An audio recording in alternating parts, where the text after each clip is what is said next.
mai nèនេះណាខ្ញុំតាំងខ្លួនរៃទិលតាមរុនអញ្ចឹងណាហើយតាំងខ្លួនរៃទិលតាមរុនមានអារម្មណ៍ថាបាញ់ដូចគឺគាត់បាញ់ទៅហាវឥឡូវយើងតាំងខ្លួនតាមគាត់មកតែយើងពាក់មុខហ្នឹងគេគាត់មកនះនេះតែប្រចាំគាត់ពាក់អាសក់ពណ៌កាជុកសក់ខ្ទើយហ្នឹងឥឡូវយើងមានសក់ហ្នឹងដែរតែទិញឲ្យបានថតទៅទិញឥ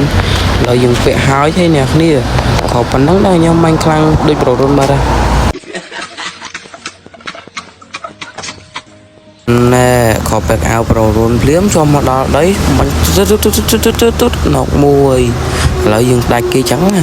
លេងដាច់គេបានមួយគ្រាហើយខ្ញុំស្បាយចិត្តព្រោះយើងបាញ់ខ្លាំងដូចប្ររុនដែរហើយឡើយនេះបាញ់គេពេកក្បាលមួយទៀតអូហូយជូរុនបាញ់ទៅហាវម្លេះហើយដល់ពេលហើយកន្លែងនេះយើងស៊ីពេលគ្នាយើងទៀតចង់បាញ់ស្អីគេទេបាញ់ទៅបានមកហៀលទៀតដល់ពេលហើយយើងរត់ហើយយើងឡើងមកដល់កន្លែងនេះយើងកាត់ទៅកន្លែងចូលក្បាលទេឥឡូវយើងបាញ់គេនៅចូលក្បាលមួយទៀតហើយអូហូយតាំងពីពាក់កៅអៅតាមរុនមកបាញ់ទៅហាវម៉េចពេលនេះស្កេនគេបាញ់បានមកហៀលទៀតជុំមកហើយបាញ់ទៅហាវម៉េចរុនជូហើយហើយនេះបាញ់ទៅ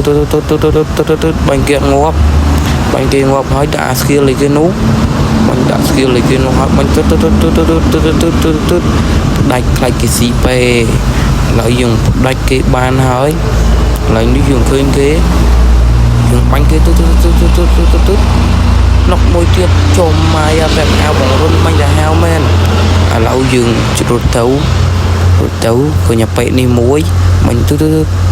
អានេះប៉ែនេះតានមែនបាញ់អត់ងាប់ទេបាញ់ពីរគ្រាប់ទៀតអត់ងាប់ទៀតបាញ់មកគ្រាប់ទៀតអត់ងាប់ទៀតពេលកន្លែងនេះបាញ់មកគ្រាប់ខ្មោចឲ្យងាប់គេទៀតទៅហើយឥឡូវយើងបាញ់បាន8ខៀលហើយពេលកៅរុនបាញ់សាហាវចឹងមែនហើយដល់ពេលកន្លែងនេះយើងរត់ទៅឃើញមនុស្សមួយទៀតបាញ់ទុតងាប់ទៀតខ្មោចឲ្យហើយយើងបាន9ខៀលហើយមើលទៅខៀលខ្ញុំទៅឥឡូវរុនជូយើងបាញ់ឃើញមនុស្សទៀតហើយបាញ់ទៀតណុកមួយទៀតជាប់ម៉ៃរុនជូបាញ់សាហាវមែនដល់ពេលកន្លែងនេះយើងជួយគ្នាពងភ័យជួយគ្នាដាក់តកញ៉ៃវល់ពេញហ្នឹងហើយរត់បាញ់តកគឺកុកប្របែកមកភ័យហើយខ្ញុំបាញ់ឈ្នះគេទេមិនភ្លុបមកគ្រប់ចិត្ត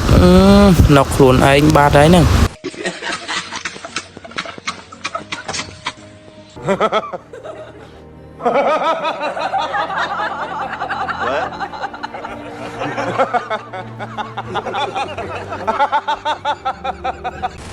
កន្លែងនេះគេជួយខ្ញុំរស់វិញអូហូយស៊ីពេគ្នាខ្ញុំបានមួយបាត់អូហូយតែគេជួយរស់វិញខ្ញុំស៊ីពេហើយរុនជួអានេះបាញ់ដាក់ស្គីលទៀតបាញ់ត្រូវក្បាលភ្លុបខ្មោចឲ្យហើយកន្លែងនេះមានអីទៀតបាញ់ឈ្នះគេចូលលេខ1ហ្នឹងហើយបាយ